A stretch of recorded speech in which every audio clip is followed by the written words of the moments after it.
이슈 오늘 정치권 소식 짚어보겠습니다. 서정욱 변호사, 이승훈 변호사 두 분과 함께합니다. 안녕하십니까? 예, 안녕하세요.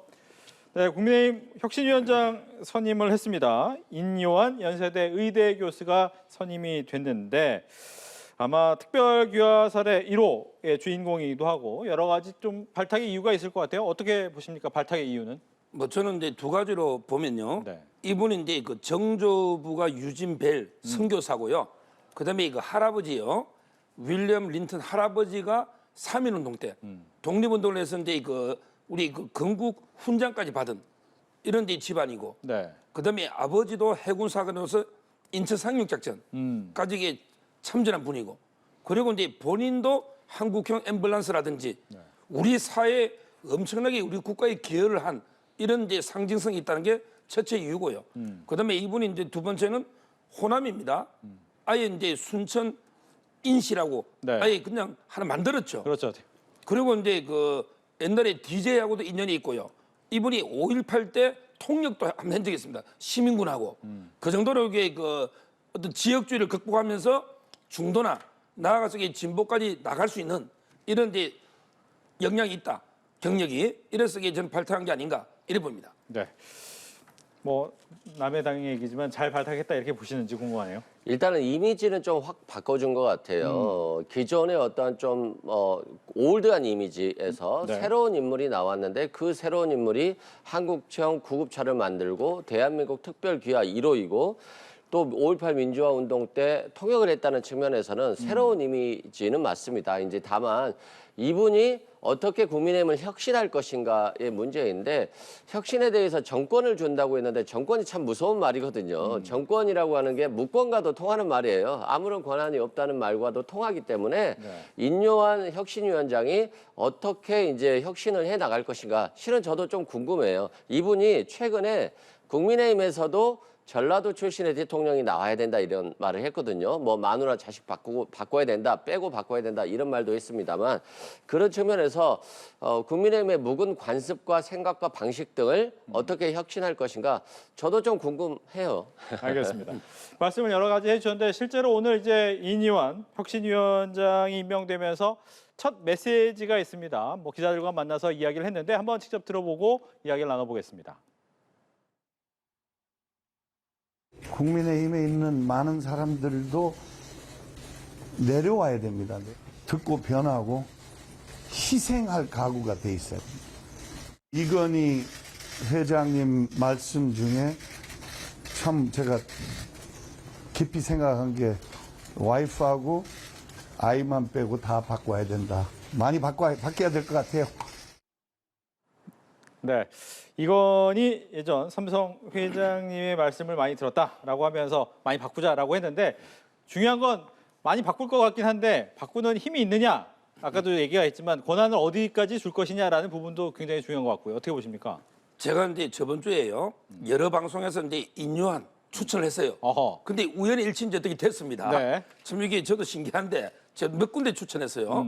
근데 뭐 제가 보기에 그 바꾼다는 거. 네. 근데 그 좀 제가 조언을 안 드리고 싶으면 마누라하고 이게 그 아이 빼고 바꾸고 이게 좀 진부합니다. 아하. 제가 조언 드리면 네. 윤석열 빼고 다 바꾸라. 아하. 이렇게 조언 드려요. 윤석열 대통령 빼고 다 바꾸라. 필요하면 김기현 대표 불출마 선언하시오.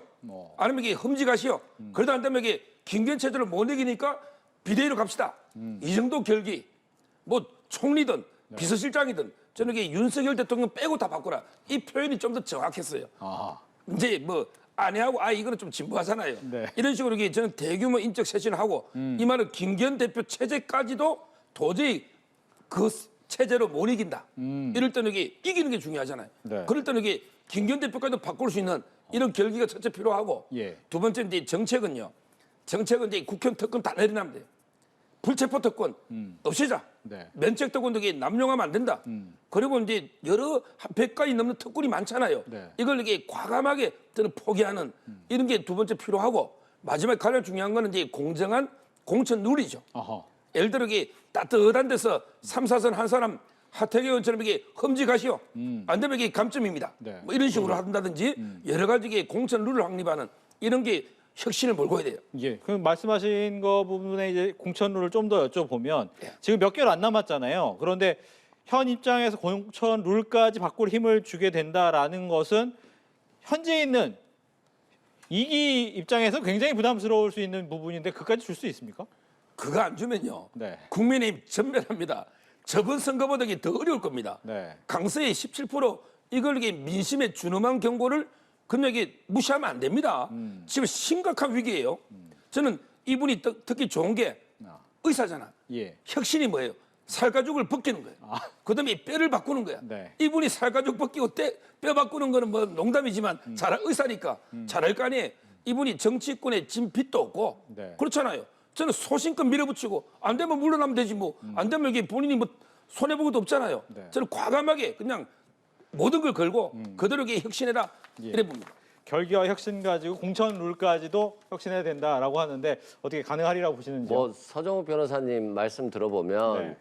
국민의힘이 혁신에 실패할 것 같아요. 왜요? 아니 대통령 빼고 바꾸라는 거잖아요. 아니 대통령을 포함해서 바뀌어야지. 지금 대통령 때문에 국민의힘이 굉장히 어려운 위기에 처해 있는데 대통령 빼고 바꾸면 처방이 나올 수가 없지 않겠어요? 저는 그렇게 보고요. 마누라 자식 빼고 바꿔라가 자칫 잘못하면 대통령과 대표 빼고 바꾸라라고 들릴 수 있거든요. 그래서 대통령도 바꿔야 되고 당대표도 바꿔야 됩니다. 뭘 바꿔야 되냐? 대통령이 대통령으로 있는데 어떻게 대통령이 그만 내려놓을 수 없잖아요. 그러면 공천권을 내려놔야죠. 당정 분리가 돼 있고 대통령은 공천권이 없기 때문에 일단 공천권을 내려놓으셔야 된다, 대통령이. 그리고 김기현 당대표 과거 한 3, 4% 정도 굉장히 후순위 후보였는데 대통령이 만들어주신 거잖아요. 그러면 원칙으로 돌아가서 당대표 내려놔야죠. 그리고 다음에 현역들이 기득권을 내려놔야 됩니다. 예를 들어서 3선 이상 험지 가야죠. 그리고 험지 가기 싫으면 마이너스 한 30% 정도 주면 되지 않겠어요? 그리고 재선 같은 경우는 뭐 마이너스 20% 정도 이렇게 현역 기득권을 누린 만큼 그것에 대한 감점도 가져야지만이 새로운 인물이 나오지 않겠어요? 이렇게 쉽게 바꿔야 된다. 그리고 혁신위원장이 공천 룰을 바꾸지 못하면 혁신위원장이 할 수 있는 게 없죠. 뭐 새로운 인물을 영입할 수도 없는 것이고 공천권은 공관위에 있는 것이기 때문에 결국에 혁신위원장이 공천 룰을 바꾸지 못하면 할 수 있는 게 아무것도 없다. 이렇게 말씀드립니다. 네. 대통령도 바꿔야 된다. 지금 이게 제가 이 변호사님이 제 뜻을 잘 못 알아들은 것 같아요. 네. 제가 이게 대통령을 빼고 다 바꾸라는 건 대통령은 국민이 뽑은데 탄핵할 수는 없잖아요. 그걸 이야기한 거죠. 네. 사람을 다 바꾼다. 총리든 비서실장이든 대표든. 근데 대통령도 이제 이제는 태도는 바뀔 필요가 있어요. 아. 대통령도 이제 그 큰 국정의 운영 방향은 옳아요. 지금 이게 우리 사우디에서 엄청난 이게 성과를 거둬왔잖아요. 외교, 안보, 그다음에 여러 분야 경제도 그 표는 손해 보더라도 건전재정, 부채를 줄이고 있잖아요. 아주 이게 큰 방향 잘하고 있습니다. 교육이든 뭐든 노동개혁. 그래서는 큰 국정 기조를 바꾸라는 게 아니고 다만 이제 그 정책을 집행하는 과정에 디테일한 게 이럴 때 이제 여러 소통을 좀 강화한다든지 경청한다든지 이런 이제 태도는 좀 필요하다. 더 낮은 자세로 겸손하게 처절하게 국민 앞으로 다가가는 이런 태도는 대통령도 바뀌어야 되죠. 근데 사람을 바꾸면 안 되잖아요. 그 이야기입니다. 알겠습니다. 다음은 이제 김한길 국민통합위원장의 이야기로 넘어가 보겠습니다. 여당발 정계 개편론이 나오는데 그 중심에 또 김한길 국민통합위원장의 이야기도 나옵니다. 제3지대라는 부분 얘기가 나왔는데 이건 먼저 여쭤볼게요. 있습니까? 제3지대? 이게 이런 걸 이게 저는 창작 소설이라고 그래요. 네. 이런 게 소설로 봐요. 내년 총선은요. 네. 아마 이게 해방 이후에 가장 진영 간의 총력전이 벌어지는 이런 이게 선거입니다. 여야 아니면 보수 진보 이렇게? 양쪽 다 이게 총력전 이렇게 진영 간이 첨예하게 대립한 적이 없어요. 이미 보수 진영도 이명박 박근혜 대통령까지 구속되고 탄핵당했습니다. 지금 이제 진보 진영도 이재명 대표에 대한 수사가 좀 있으면 이게 또 문재인 대통령까지 수사가 확대될 수 있을 거예요. 네. 지금 이게 여야 보수 진보가 전면전이고 아마 이게 내년에 총선이 가장 저는 해방 전국 이후에 우리 국가의 보수 진영과 진보 진영이 가장 첨예하게 대립하는 이런 이게 총선이 된다. 이래 보고 있어요. 그렇다면 중간지대는 없어요. 아하. 왜냐하면 이게 중간에 있는 사람도 조금이라도 예를 들어 이게 내가 윤석열 51% 지지하고 이재명 49인데 평소에 둘 다 싫은데 네. 근데 총선이니까 이 진영 간의 싸움이 심하니까 그러면 이게 보수 진영 윤석열 찍는 거죠. 따라서 저는 중도가요. 네. 약간의 성향 정치 호불호에 따라서도 결국에 보수든 진보든 결집이 됩니다. 결집이. 그래서는 뭐 금태섭 신당이든 양양자 신당이든 이준석 신당이든 뭐 이게 별의별 신당 만들어봤자 이게 거의 힘들 겁니다. 대부분의 계절은 보수 진보 결집한다 봐요. 예. 다음 총선에서는 제3지대 또는 신당의 역할이 거의 안 보일 것이다. 라고 얘기를 하셨어요. 이 부분에 대해서. 자꾸 김한길 신당 얘기하는데 저는 김한길 전 대표를 좀 견제용으로 얘기하는 것 같아요. 신당이 나올 수가 있을까요? 지금 현재 대통령 지지율이 30%잖아요. 30% 갖고 무슨 신당을 만들겠어요? 전 불가능하다. 명분도 없다 말씀드리고요. 두 번째는 뭐 금태섭 신당, 양양자 신당, 무슨 신당들을 합쳐가지고 그냥 합쳐서 신당 만드는 그런 리모델링은 좀 할 수도 있을 것 같은데 그런 방식은 너무 진부하지 않나요? 과거에도 많이 있었던 방식이기 때문에 지금 그런 정도 수준의 신당을 국민들이 요구하지도 않고 감동하지도 않을 것이다 말씀드리고요. 지금 국민의힘의 가장 큰 문제는 신당을 만드는 것보다도 유승민 전 의원이라든가 이준석 의원을 포용하면 돼요. 이걸 포용하면 신당 이상의 효과를 거둘 수 있는데 자꾸 어려운 것들을 찾는 건 아직까지도 윤석열 대통령이 바뀌지 않았기 때문이다 이런 말씀 드리고요. 또 가장 중요한 건 국민의힘이 지금 부자 정당처럼 보여요. 부자 감세처럼 보이고 부자 정당처럼 보이고 서민, 약자와의 동행 이런 것들을 김종인 전 비대위원장이 주장했었는데 약자는 사라지고 부자가 남았기 때문에 국민의힘의 어떤 정당 이미지가 부자 정당, 서민을 버리는 외면하는 정당처럼 보여진다. 그래서 이것들을 리모델링하는 것이 결국 정책적인 방향을 바꾸는 것이 더 좋은 방법이다 이렇게 생각됩니다. 네. 김무성 전 대표도 얘기를 했지만 유승민 전 의원이나 이준석 전 대표는 나가면 안 된다라고 하는 부분과 좀 일맥상통하는 부분이 있긴 있어요. 이 부분은 어떻게 생각하십니까? 뭐 김무성 대표가 이제 제가 보기에는 모처럼 이게 옳은 말씀하신 것 같아요. 지금 이제 뭐 유승민, 이준석 이분들이 국민의힘에 있으니까 언론도 써주는 거예요. 국민의힘의 전 대표도 하고 그다음에 대선 후보로도 경선도 오고 이러니까 이게 써주죠. 근데 나가면요 아무도 이게 언론도 관심 없습니다. 나가면 정말 이게 시베리아 벌판처럼 추울 거예요. 근데 포용할 수 있습니까? 지금요? 네. 저는 이제 포용해서는 안 된다 봐요. 안 된다 봐요. 예. 오히려 이제 우리 썩은 환부 있잖아요. 이걸 이게 포용하면 그게 살로 바뀝니까? 지금 이게 썩은 환부를 도려낼 때는 처음에는 이게 피도 나고 좀 아프죠. 약간의 아픔이 있을 거예요. 그렇지만 장기적으로 몸이 건강해집니다. 저는 유승민, 이준석 뭐 이게 유승민은 이게 공천이 어차피 안 되니까 본인이 스스로 나갈 거고요. 그다음에 이준석 대표도 공천 확약을 안 주면 아마 이게 내년 3월까지 기다리지 않을 거 아니에요. 12월 달쯤에 선제적으로 저는 안철수 의원처럼 이게 제명하면 안 돼요. 그냥 무시하면 돼. 그냥 무시하면 아무도 관심을 안 가지면 본인들이 답답해서 이게 내가 기다렸다가 나도 신당 타이밍 놓친다? 이러면 이게 12월 달 되면 나갈 거예요. 자연스럽게 나가버리면 저는 뭐 그러면 또 언론 관심이나 지지가 확 떨어지기 때문에 우리 장기적으로는 국민의힘 지지율이 올라갈 겁니다. 예. 보면 이제 여기에 대해서 또 하실 말씀이 있을 것 같아요. 단기적으로 보면 유승민, 이준석 전 대표가 나가서 큰 영향을 미칠 것인가? 나가서 큰 지지를 받기는 어려울 것 같아요. 지금 너무 진영 대결이 많기 때문에 3지대 신당이 나온다고 해서 큰 지지를 받기는 어렵지만 만약 이 두 분이 나간다면 국민의힘의 지지율이 오를 가능성이 별로 없죠. 오히려 더 떨어지겠죠. 그러면 민주당의 입장에서 봤을 때는 굉장히 유리한 고지를 선점하는 것이기 때문에 저는 서정욱 변호사님 말씀처럼 하신다라고 한다면 민주당과 중도층은 민주당을 향할 것이다 이런 말씀 드리고요. 중도층들은 썩은 환부를 유승민, 이준석 전 대표로 보는 것이 아니라 윤석열 정부의 철진한 이념 전쟁 또는 야당 탄압에만 매달리는 수사 이런 것들이 썩은 환부라고 볼 것이고요. 압수수색보다는 국민의 경제, 민생, 고물가 때문에 얼마나 힘듭니까? 그리고 고금리 때문에 이자 내느라고 바빠요. 돈 벌어서 이자만 다 내고 있기 때문에 이런 부분들에 대한 대전환이 없으면 국민의힘은 좀 어렵지 않을까 싶습니다. 예. 그 와중에 이제 한동훈 총선 차출론이 나오는데 가능한 얘기입니까? 저는 이제 무조건 나온다 봐요. 무조건 나온다. 처음에는 이제 강서 보궐선거 전에는 반반이었다고 합니다. 예. 근데 지금은요. 만약에 총선이 지고 나면 윤석열 정권도 끝나는데 한동훈 장관이 법무부 장관을 한들 뭐 총리를 한들 이게 무슨 의미가 있어요? 이미 정권은 총선에 패배하면 데드덕 레임덕이 아닙니다. 아하. 데드덕 죽은 오리하고 똑같아요. 네. 그러니까 어차피 이게 뭐 총선에 본인이 나가서 승리를 이끌어야 되는 거예요. 저는 뺏지달 가능성이 있는 사람은 모두 차출해야 된다. 근데 문제는 얘기가 종로 얘기 나오는데 종로는 험지 아닙니까?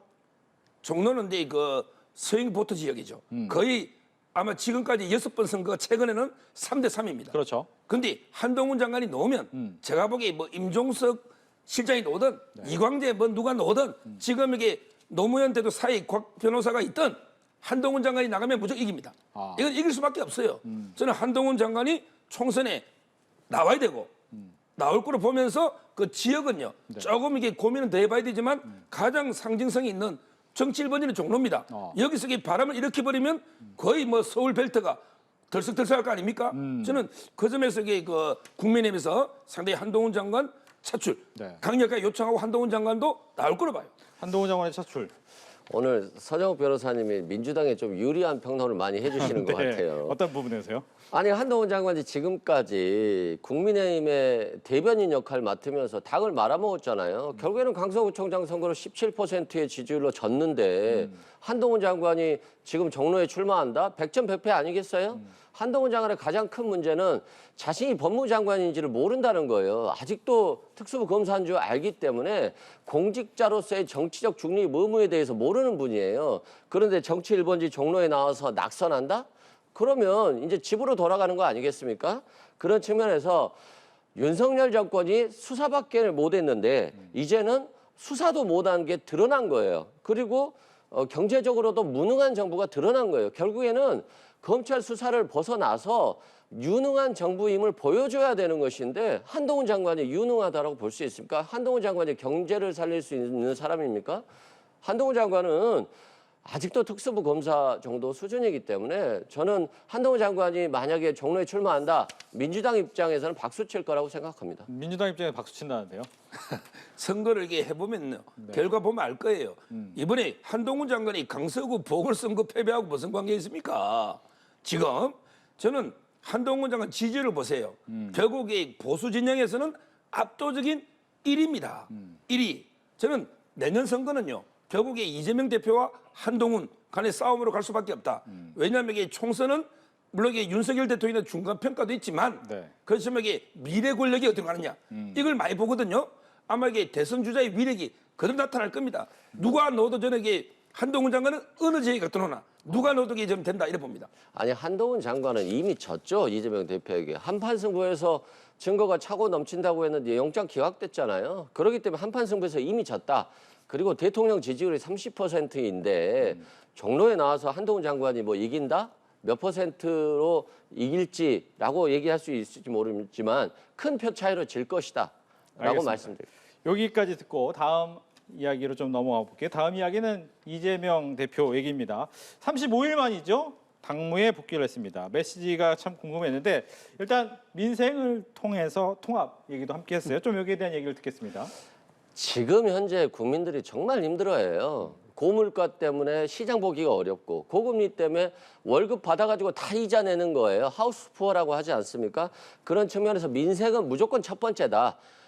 여야정 회담을 제안했는데요. 여야정 회담해서 국민들 보기에 정치가 그래도 조금은 국민들 생각하는구나. 이걸 윤석열 대통령이 보여줘야 돼요. 이게 안 보여주면 내년 총선은 없는 겁니다, 국민의힘에. 그리고 지금 뭐 체포동의안 가결파에 대해서도 이재명 대표가 이거에 대해서 징계 안 하겠다는 취지로 얘기를 했잖아요. 그건 뭐냐면 당원들도 부글부글하고 당 대표도 또는 당 지도부도 다 부글부글 할 거예요. 왜냐하면 윤석열 정부가 1년 반 동안 계속해서 그냥 야당만 수사를 해왔는데 그냥 야당 대표 그냥 검찰에 그냥 던져준 거 아니겠습니까? 그럼에도 불구하고 민주당은 통합을 통해서 내년 총선에 승리하고 그래서 민생을 다시 돌봐야 된다. 이런 것입니다. 그래서 이게 가장 먼저고요. 민생보다 우선할 수 있는 건 없다라고 말씀드립니다.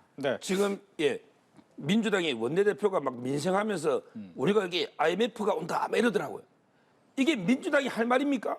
국가 부채를 400조 이상 해방 이후에 가장 모든 정부 합치보다 많이 늘어난 이 민주당의 문재인 정권이 지금 이게 IMF 지금 위기 운운할 때입니까? 저는 그게 말이 안 되고요. 지금 이게 민간 부채도 그때 부동산가 폭등해가지고 영끌에서 돈 모으면서 민간 부채가 5천조 간 거예요. 5천조. 저는 민주당이 민생을 이야기하는 게 너무 말도 안 되는 이런 게 궤변이고요. 그다음에 두 번째 이재명 대표가 저는 이제 진짜 이런 논리 못 쓴 황당한 궤변은 처음 봅니다. 아니 대통령하고 3자 회담하자면서 내각이 총사퇴래요. 내각이 총사퇴하면 국가 비상사태입니다. 내각 총사퇴하면 나라가 이게 비상사태예요. 일어나고 대화합시다. 이게 말이 됩니까?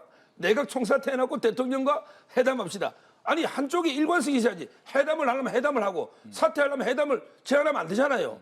이게 모순되는 말도 안 되는 게 주장을 하고 있고요. 네. 그다음에 마지막으로 우리 이 변호사님이 다음 것까지 뭐 그게 징계 문제까지 얘기를 지금 이게 해줬어요. 했는데 네. 제가 보기에 이재명 대표가 징계를 못하는 거죠. 안 하는 게 아니고 왜 그래요? 징계하면 그럼 이게 법원에 가처분 가면 네. 100% 패소합니다. 왜냐하면 가결법, 부결법 던진 지 어떻게 잡아낼 겁니까? 무기명 투표인데. 그리고 가결표 던질 때에서 당론으로 정하지도 않았는데 이게 해당이 됩니까? 이거 징계하면요. 재판 걸면 제가 해도 제가 변호사 아닙니까? 네. 무능한 변호사인데 제가 재판해도 이깁니다.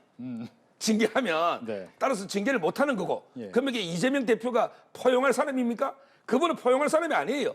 그러면 어떻게 보복하느냐? 다음에 공천할 때 네. 공천할 때 이번에 김은경 혁신에서 현역들 감점 많이 했잖아요. 자 수박에 따라 수박 5개 50% 감점, 수박 4개 40% 감점. 이런 식으로 이게 수박 개수에 따라서 감별해서 불이익을 주는 거죠. 공천에서 대학살이 벌어질 겁니다. 결국 민주당은 분당으로 가요. 간단하게 반박하겠습니다. 코로나 시기에 한 뭐 400조 정도가 늘었다고 하는데 문재인 정부 때 각 정부들이 재정 지출을 굉장히 많이 했어요. 그래서 OECD 국가 중에서 우리나라가 자영업자라든가 이런 어려운 서민들에게 가장 많이 덜 지원한 국가 정도 수준이에요. 그래서 부득이한 코로나 정국이 있었다 말씀드리고요. 윤석열 정부 들어와서 한 세수가 지금 60조 정도 펑크가 났다고 하는데 합치면 한 100조 정도가 적자가 늘어날 거예요. 근데 윤석열 정부의 일관된 표현은 재정 적자 늘리지 않겠다예요. 그러면 경제 정책이 없다는 거잖아요. 계속해서 경제부총리가 상저하고만 외치는데 도대체 상저하고가 어떻게 나오는지 그 근거가 없다는 말씀드리고요. 마지막으로 내각 총사퇴에 대해서 말씀드릴게요. 12구 참사 굉장히 많은 국민이 어처구니없이 사망을 했습니다. 그리고 오송 지하 참사 많은 국민들이 어처구니없이 사망을 했어요. 그리고 최상병 사건 정말 어처구니없이 최상병이 사망을 했어요. 그런데 이상민 장관이 책임을 졌습니까? 경찰청장이 책임졌습니까? 1사단장이 책임졌습니까? 1사단장 구하고 이상민 구하고 경찰청장 구하려고 대통령이 아무런 책임을 지우지 않았어요.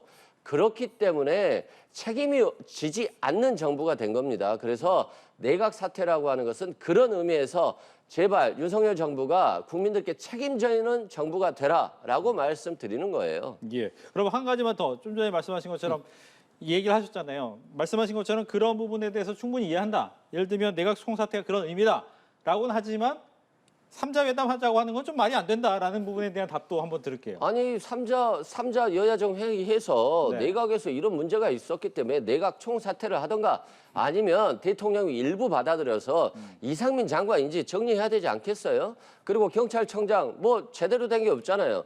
그리고 한동훈 법무장관이 매번 나와서 그냥 야당 비난만 하고 있으니까 법무장관은 법을 다루는 분이잖아요. 네. 그러면 책임질 장관들한테 책임을 지워야 되는 것이지 무슨 정로 출마입니까? 예. 지금. 여기에 대해서 간단히 답 듣겠습니다. 아니 네. 지금 이게 내각 사퇴하라고 회담하자면 윤석열 대통령이 응하겠습니까? 지금 말이 안 되잖아요.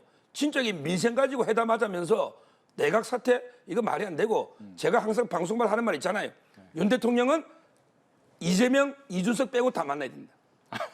네. 이재명 피의자 이분은 이게 사법 처리로 정계 퇴출돼야 될 분인데 이런 분을 만나서 이게 하면 잘못된 신호를 주는 거죠. 아무리 협치 통합 다 좋아도 이재명 대표하고는 안 되는 거예요. 피의자하고는.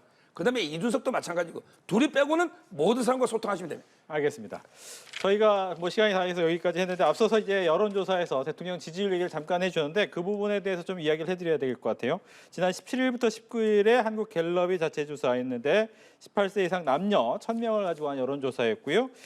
이 여론조사 결과를 좀 더 자세히 알고 싶은 분들이라면 중앙선거 선거 심의 여론조사 심의에서 홈페이지를 좀 더 참조하시면 될 것 같다라는 말씀을 드리도록 하겠습니다. 이렇게 해서 두 분과 함께 정치권 이슈를 나눠봤습니다. 오늘 이야기 잘 들었습니다. 감사합니다.